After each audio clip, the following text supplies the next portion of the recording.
ሕይወት አንዳንዴ አማራጭ ያጣች ትመስላለች። ነገር ግን እውነተኛ እረፍት የሚገኘው ከመርሆቻችን ጋር በማይጋጭ መንገድ ስንጓዝ ነው። በረካ የሚጀምረው እርስ በርስ ስንደጋገፍና ለሐላል መንገድ ቅድሚያ ስንሰጥ ነው።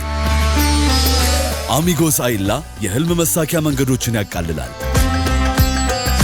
በሙራባ መርህ መኪና፣ ቤትና ንግድን ከወለድ ነፃ በሆነ ግልጽ አጋርነት እናቀርባለን።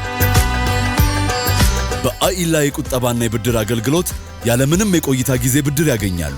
ከ20 በመቶ ቅድመ ቁጠባ በመጀመር እስከ 20 ሚሊዮን ብር ብድር ያገኛሉ። በዚህ በታላቁ የረመዳን ወር ተስፋ ብቻ ያድርጉ። ተስፋውን በአላህ እገዛ በትጋትና በጥንካሬውን አድርገው ወደ ቤቶ ያስገቡ። አሚጎስ አይላ ለሐላል እድገትና ለዱንያም ለኢክራም ስኬት ተጋሪዎ። ረመዳን ከሪም።